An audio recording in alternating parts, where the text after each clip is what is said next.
So today is just really conversational. Feel free to stop. There's not too many of us. So just feel to pop anything into the chat box or to just speak up, turn yourself off mute and just speak up, because that's the best way, I think, to get value out of this session for all of us together. Okay, so starting with, why do we get stuck? I love turtles at the moment, so I love my little turtle upside down, can't walk forward, can't swim. So I just want you to start by capturing in the chat box, how do you feel when you are stuck? How do you personally feel?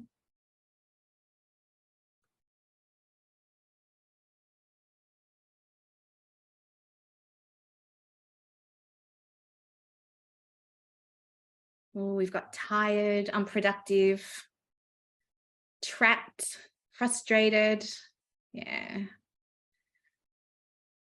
Worried, anxious, deflated, unmotivated.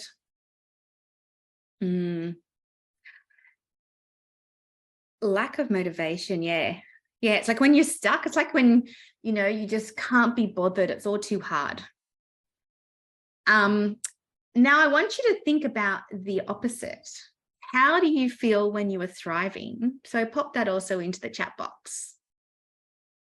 Energized, confident, effective, like I could just go forever. Oh, I like that one. Light, happy, on 5, positive, nothing can go wrong, open to others. Yeah, definitely open to others. So the reason why we started with this is because we all go through these phases, okay? No one stays in exactly the same phase forever. Even when you're in that thriving phase, it doesn't last forever. And part of the reason why is because we're actually wired for fear, but also for growth. And so depending on what is happening around us in the world, but also within us in terms of what's happening in our lives, we can actually move quite frequently between both. And I like to call this, in a really simple way, your small self and your best self. So your small self is fear-driven, and a lot of the emotions that you talked about when you feel stuck are actually part of the fear side of you, your small self. The emotions you talked about when you are thriving are on the growth side of yourself. And what we don't always appreciate is that we have both simultaneously. Even sometimes when we're thriving, something can be triggered, or I'm sure you guys can relate to when something is going fantastic in your life, in one part of your life, let's just say it's work, something else happens, which is not great. So there's also different aspects of your life. And that's why we're constantly moving between these, but sometimes we can get too long in our small self. And part of the reason for this is because fear is a stronger wiring than growth. And psychologically, bad things feel emotionally so much worse than good things. So it's just the way our brain is wired. It's going to happen. It's why we get triggered. And sometimes we can get stuck. And a lot of you guys talked about not knowing how to get out, or just feeling tired. Like we get kind of stuck in that place and we just don't have the energy to figure out how to move to the other side, or we're just waiting for something else to happen. And I just want to kind of contextualize this. This is normal for everyone. Part of the challenge with society is we don't really talk about the small self much. So even, post-COVID, there's been a lot more openness around well-being and mental health and all those sort of things. But a lot of the time we don't really share. Only the good stuff. Even socially, we're tuned to answer fine. When someone says, how are you? Imagine if you answered that question honestly every time. How are you? then like, so people will be like, whoa, I was just expecting kind of like a fine. Oh, good. And so this is part of why we get stuck. And what we're going to be talking about today is how do we move out of that? Now, the good news is we've still got our growth side. So it's still there. But what we want to do is figure out how to get back over there. Particularly when we're feeling really stuck and tired in our small self. And like I mentioned before, there's so many things happening simultaneously across our whole lives that often it can be a combination. One thing's going spectacularly and another part's falling apart. Something at home is going great, something at work hard happens. My sister, 2 weeks ago, she got made redundant from her company after 10 years. So, I know there's a lot of stresses at the moment also just with cost of living and interest rates, and a lot of companies are restructuring. And that's just the work side.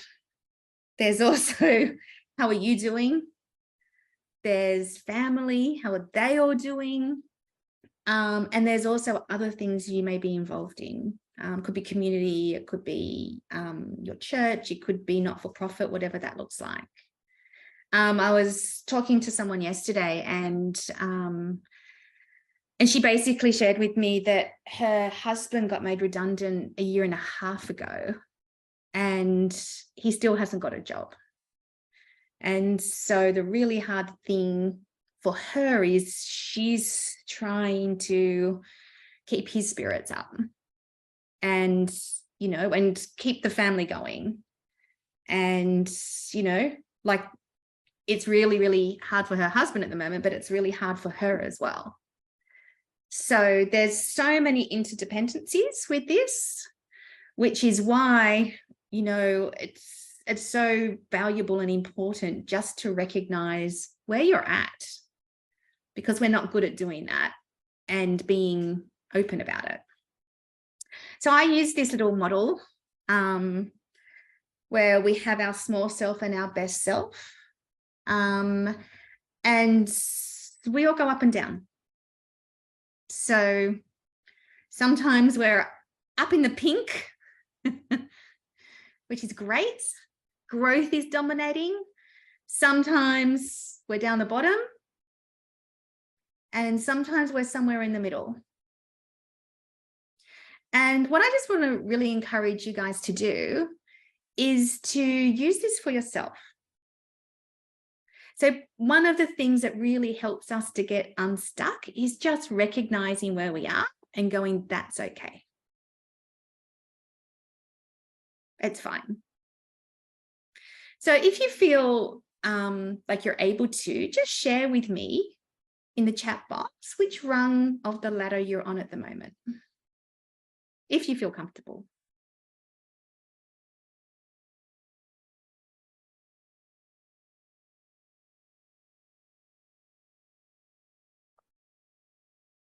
We've got some anxious, adapting,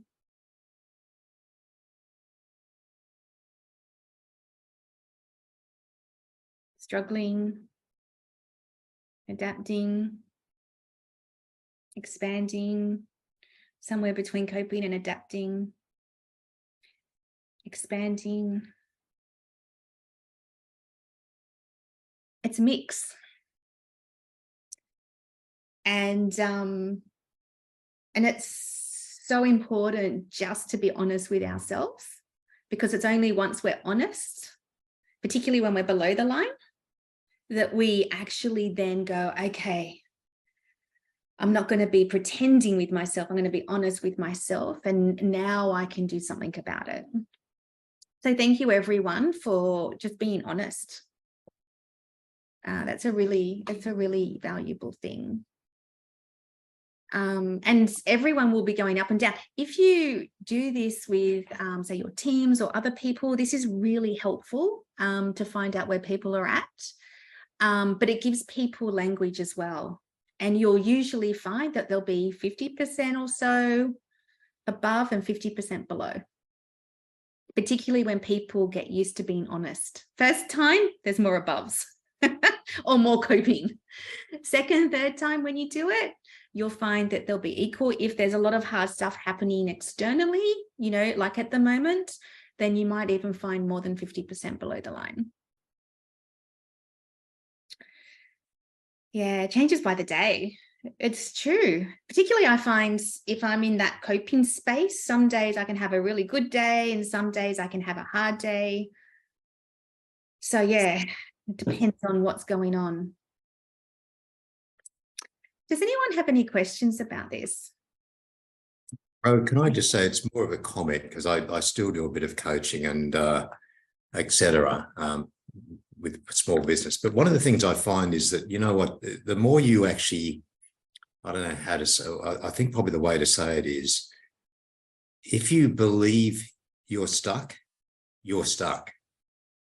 If you believe you're unstuck, you're more likely to be unstuck. So I think when people say to me, for example, they're burnt out, their body will reflect their mental state. I think what you tell yourself is actually how you feel, right? So I often say to them, guys, the more you say you're burnt out, the more you'll believe it. So how do you get out of that mindset, right? How do you get more above the line, which is what you're talking about, you know? Exactly. And just going, okay, here's where I am. I know I can get back above the line because I've experienced it. So how do I now do things that are going to help me? Yes. And Philippa's comment you just put in the chat is spot on, I think. Yeah. Exactly. Because it's not enjoyable being below the line. No. It's not. It can be awful. And so what we want to do is just feel like recognize you're not on your own. You know, everyone goes below the line. But how can you learn how to do something about it so you can be more frequently above the line? And that's really what uncomfortable growth is about. It's about how do you live more above the line? And how do you know what you can do when you're below the line? Okay, are there any other comments? Any other thoughts?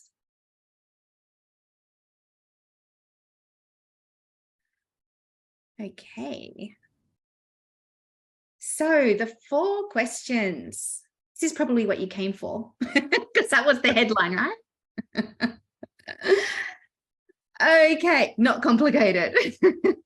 Very simple questions. It's answering them that's the hard part. Okay, so we've got what I do, what I know, what could be, what I choose. And just really moving through these 4 questions is what helps you get unstuck. As Alan was saying, sometimes when we're stuck and we're tired and we're feeling down, it can reinforce. So these questions are designed, even when you're feeling good, like how do you keep expanding? How do you keep growing? And like we talked about before, these 4 questions apply equally to all aspects of your life.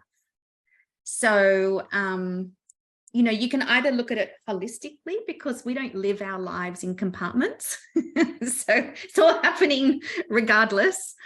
Or you can say, okay, I've really got some challenges in a particular part of my life at the moment, and that's where I want to focus. I often find too that the area which is lacking the most for people is self. So often what may happen is that, you know, say something's happened with career or family or one of the other areas, and that makes you rethink. But part of it too is you haven't really started to spend time doing the work on yourself. Okay, so that's part of the problem. And I just wanted to put that out there because I think when we're busy, we're thinking about all of the other tasks that we have to do rather than managing ourselves. And one of the things I really strongly believe is you have to know yourself to grow yourself. So we have the 4 questions also in a journey format. And we're going to start with the first question. So the easiest question to answer is what I do. Nearly everyone can answer that. So what is it you do? What is it you do for work? What do you do in terms of your family life? What do you do in terms of social life? What is it that you do? And I think where this is helpful is it's looking at what you're doing and where is that correlating to where you are on the ladder. Because if what you're doing is not helping you stay above the line, then that's something that should change.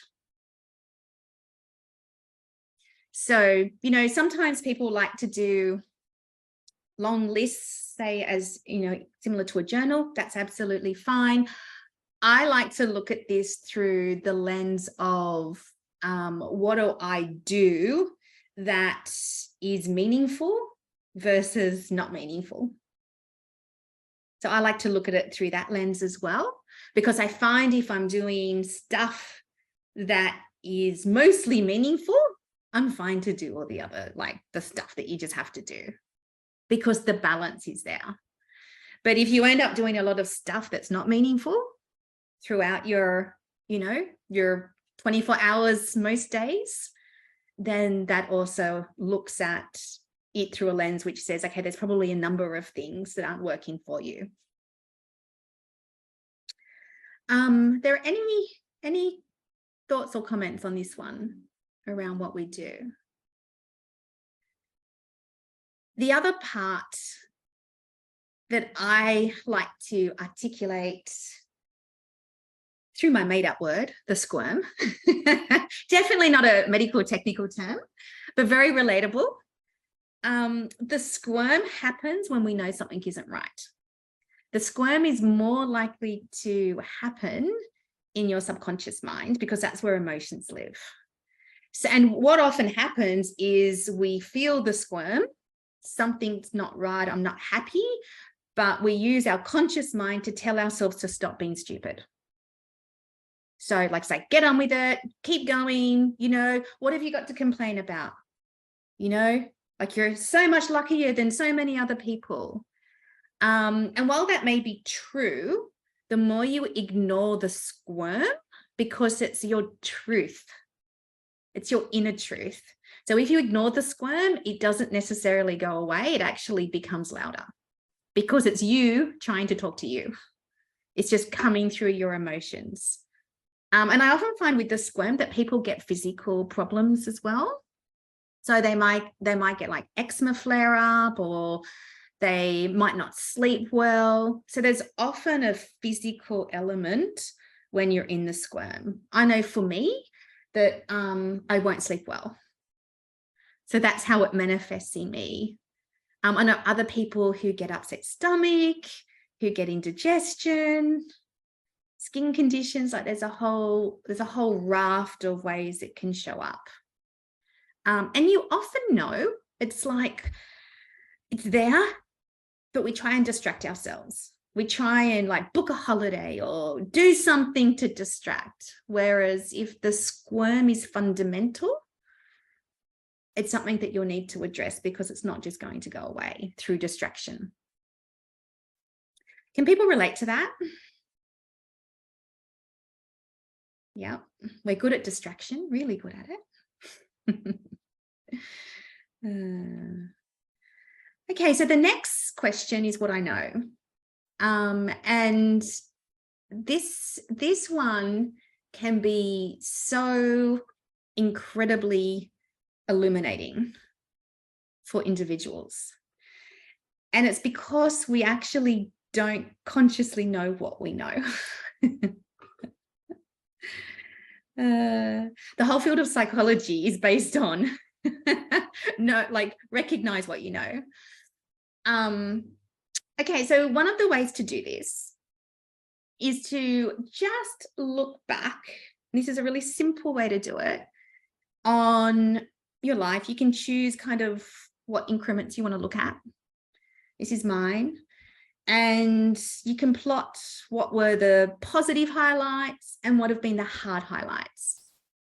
And just plot them all.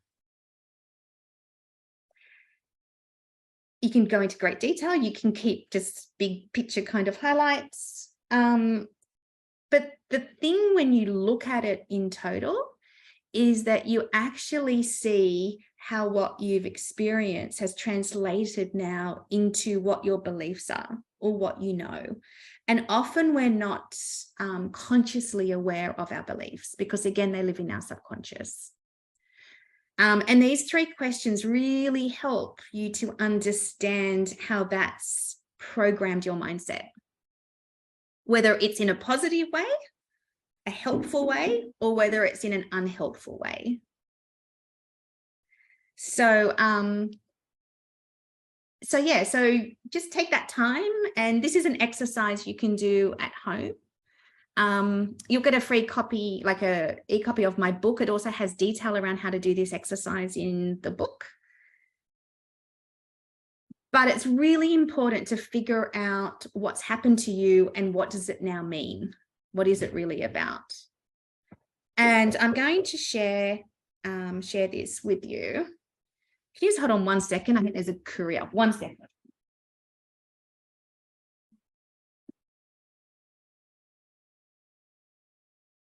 Hello, Rowena. Yeah. I'm Joe. Yeah. Because you want to talk to my husband. I'm on a webinar with 500 people. Oh, okay. He's up the staircase. He's in there. Sorry about that, guys. Okay, back into this. So I'm going to share an example from my life. Simultaneously, the worst and the best. Back in 2006. So here it is laid out. June 2006, I was living in the States. I was pregnant with Charlie, my eldest, and I was super excited, right? So leading up to the birth, actually surviving the birth, and then going down into the dip of exhausted new mum. Really, you have no idea what you're in for. We all know this after we've had kids. But I started to feel unwell.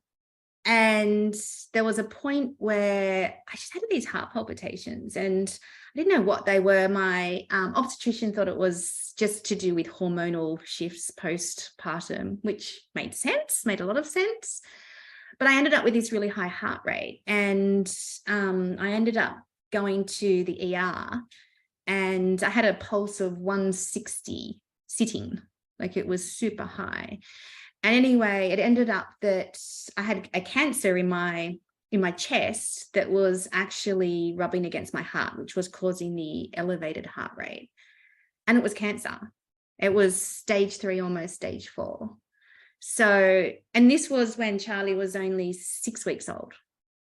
So just one of those moments, I actually said to the doctors who basically came to me and said, oh, we've discovered this cancer. And I said to them, oh, can you just check the file? I think you've got the wrong person, because I just had a baby and there's no way that my body could be doing both. Like, I was just in so much shock. It was absolute disbelief. So then obviously I had to go through treatment, instantly had to stop breastfeeding, straight onto chemo. Good news was it was treatable, or it's one of the cancers that is more treatable if the chemo works. So it's one of those cancers that if it responds to the chemo, then you've got a good chance that it will go away. If it doesn't respond to the chemo, then it becomes likely that you'll die. So it's one of those cancers that quite fast you learn out whether it's working or not. So I had intense chemo. The silver lining was my husband got carer's leave, and the 3 of us, Charlie, so he was Mr. Mum by then, and the 3 of us got to spend time. And I was really fortunate in that I didn't feel too sick from the chemo. So I was able to, on a number of days, we could spend time together. But then there was the huge uncertainty of, did it work? And like I said, it was the sort of cancer that it works great. If it doesn't work, dire. And there's always also that question of what if it comes back? So there's a high chance it may come back within 2 years. So there's, even if the chemo works, there's about a 50% chance it could come back. So anyway, as you can see, there are just these extreme emotional ups and downs. And it was all within 12 months. And, looking back, it was such a pivotal time. But when I was in it, like, you're just in the emotion of it and just trying to make sense because it's so intense, which is where these 3 questions become really helpful. So, what happened? Okay, the facts were I became a new mum and was diagnosed with cancer within 6 weeks. What did it mean though? Like, for me, it was basically, the most wonderful and horrible things can happen at the same time. You can die as a young person. I was only 33 when this was all happening. And, it can just change like that. Just like that. And so for me, how has that reprogrammed how I think about things? Don't take good things for granted, definitely. But also, even when there's the really awful things, there's still silver linings as well. And while that was definitely a really hard year, it gave me so much learning and insight, which has helped me immeasurably, since then. And as you can probably guess, I was one of the lucky ones who it did work, it didn't come back. And, now I'm considered pretty much normal population from a cancer perspective. And they're the pictures of my daughter. So that's where I had my wig on as I was having the chemo. And there she is now. So I always remember how long it's been because it's around her birthday. So that's also led me to crystallize my purpose, which is help others live a life of growth, not regret. And, I'm doing a number of different things around that. Simple purpose, but like it just feels really right for me. And it's something that I see how it brings out the best in me, and who I am and what I love to do. So create your life experience timeline. I have a lot of other things besides that. But most people find that, you'll also have the equivalent probably of my worst and best year. There'll be other things that connect, but we often don't look at them holistically to make those connections and figure out what does it mean? What is it really about? How does it affect how you see things? Because this is such a powerful foundation for thinking about how do you want to move from stuck to significance. And you have to know yourself to grow yourself. So I'm just going to stop there for a minute. Does anyone have any comments or questions?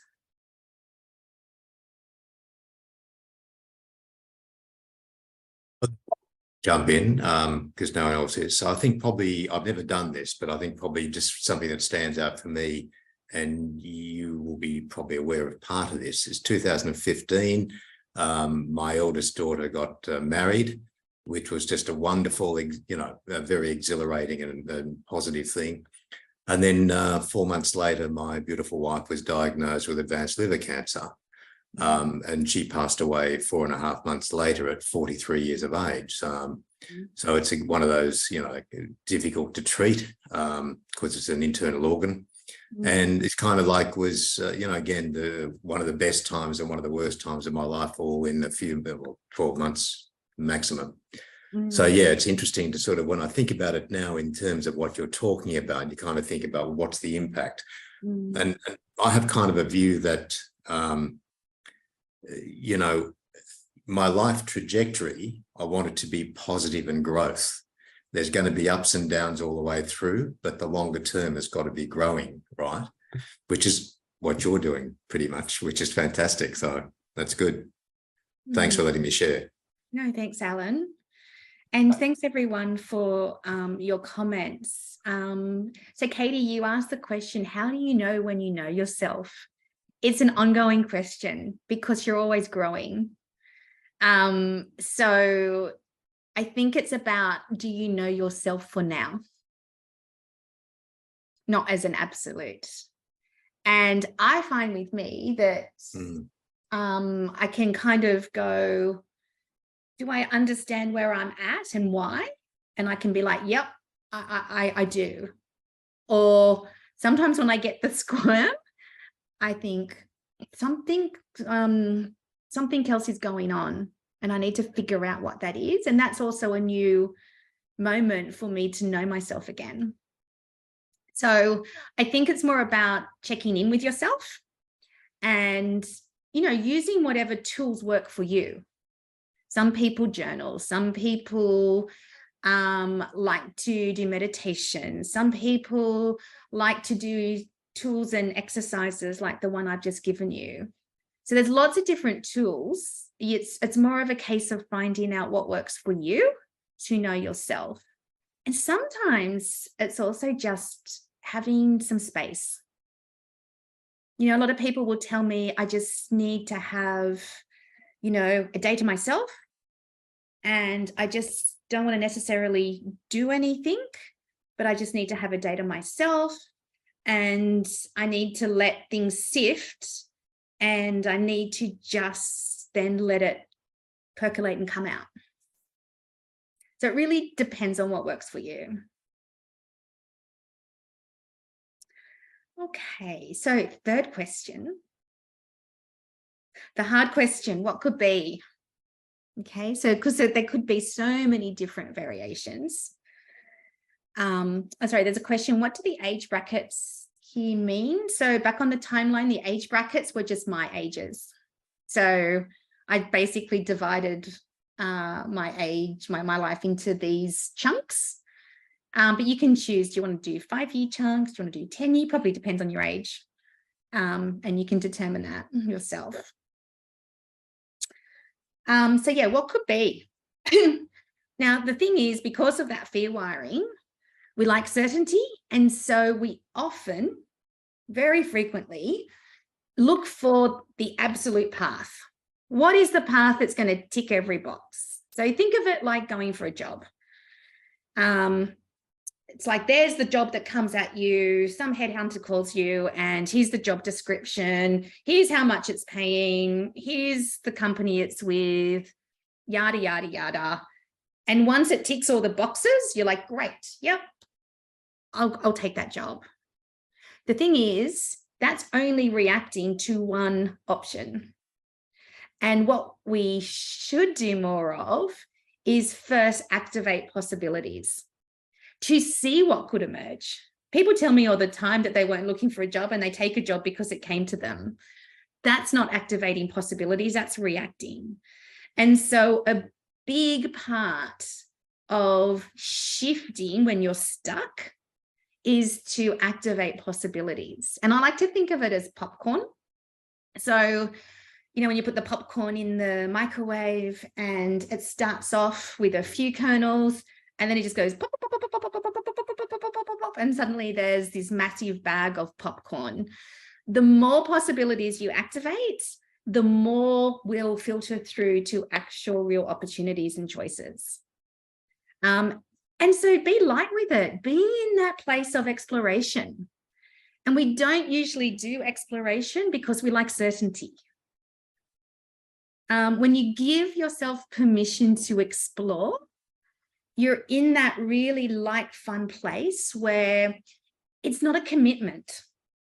So, you know, you don't have to worry about that. You're just activating possibilities, seeing what happens, and giving yourself permission to see what brings you excitement that gets you out of that stuck feeling. And it's actually easy when you shift into that mindset. You know, a lot of people say to me, oh, look, I don't want to talk, you know, do coffee with different people or activate possibilities because I don't want to waste their time. People are fine with it if you say that you're activating possibilities. People don't mind. So when you say to someone, look, I don't know what I want, I'm just feeling kind of like stuck and I'm just seeing what's out there, people respond in a really positive way because, you know, you're not wasting their time. If they want to have coffee with you, they know why. And chances are they could be in the same place as well. So, you know, you could be helping them. So there's lots of different ways to activate possibilities, but taking action is really key. And because you're not making commitments, it also reduces the fear, right? Because fear is the thing that stops us from taking action in general. Fear of looking stupid, fear of getting it wrong, fear of stepping away from what you know, all of those sort of things. So just being possibility, what could be? It's a really lovely place. And it also means you're more externally focused. And that's when great things happen. I am a believer in the universe. And, you know, when you put things out there, you're much more externally focused and things find you. You know, just ask. Enjoy the experience of it. Because what will happen is this funnel. And, you know, not everything will fall into an opportunity or a choice, but some of them will. So rather than just waiting for that headhunter to reach out to you, think about what is it that you want. Maybe you want to explore, I don't know, different type of skill set. Maybe you want to explore working with different types of people, different organizations. Just let it happen, but don't expect it to happen in one moment. Okay, let it unfold. And then we get to part 4, which is what I choose. Now, this is where you decide, because you've done this work, whatever you decide is the right decision for this point in time, because no one else can tell you what that choice should be. That has to come from you. But when you've done the work along the way, you're much clearer. And sometimes people stay with what they're doing, but with a different mindset. You know, it's like, no, this is something I still love, or this is something I want to do. I was just jaded for whatever reason, but now I appreciate and I'm happy with my choice. So it's not always about doing something completely different. It can be a tweak. It can be staying with what you know, but this time because you believe it's right. You know, and people will say to me all the time, oh, but what if I make the wrong decision? I'm like, well, indecision could be a wrong decision. And one of the things I talk about in the book is, well, once you know how to do this, you can just reroute. You know, if I look back at my life, all my plans did not succeed as planned. In fact, very few of them succeeded as planned. So when you accept that as a fact, don't put so much pressure on yourself. You know, make the decision with the information that you've got, with the opportunities that have presented themselves, but you've given them a chance to come up. Make a decision. And if it doesn't work out, then you do it again. But you move forward and you don't stay stuck. So I find that when I use this process, the decisions I make I would still make, even if for whatever reason things didn't turn out as I expected. Like, to give you an example, when I first moved to the US with work with J&J, well, years ago, back in 2003, and I moved to LA with Neutrogena, and I was, you know, super excited, great opportunity. As it turned out, even though there's 20 million people in Los Angeles, as it turns out, there's very few marketing jobs. And my husband's also in marketing. So we arrived and I'm like, oh, 20 million people, plenty of jobs. No, it's very geographically based. And we really needed to be up on the East Coast. And so what started as, oh yeah, this makes total sense, you know, actually then meant we need to figure out how he can also work. And we ended up moving again, still with J&J, but up to the East Coast. So did it go as planned? No. Do I regret that decision? No, because it led to a different door opening, you know, or a different window opening. So, you know, you kind of, when you do your timeline and you look at everything in context, it all kind of makes sense. So even when things don't go to plan, which is most things, then that's okay. You can still do the 4 questions again. You can still activate possibilities. You know how to get yourself unstuck and move towards significance. So that's our 4 questions and our little tortoise. So cute. What I've given you is a really, really high level. So you will get to read the book if you're interested, because you'll get a download at the end of this. But the actual detail behind this is a lot more behind what we've been talking today. So these are just some of the things which are part of uncomfortable growth. And it's a process which is around helping you to live more above the line. So, you know, you have to figure it out for you, but the process is there to help you figure it out for you. And knowing that we're going to still be moving below the line at times, hopefully less often, means you've got the tools to then move back above the line. Hopefully faster than if you didn't have the tools. So again, coming back to what I said at the start, you really need to know yourself before you can grow yourself. That's a critical part. And I hope it's inspired you to have a cup of tea with yourself. You know, when anyone else says to us, oh, do you want to catch up for a cup of tea or a coffee or a wine or whatever that is, then often we're like, yeah, happy to, you know, have some sharing time with friends. But it's actually really important to do it for yourself as well. So that's it. So you'll get the link after this. This has been recorded as well. So if you ever wanted to go through any parts again, absolutely. And that's all I had from me.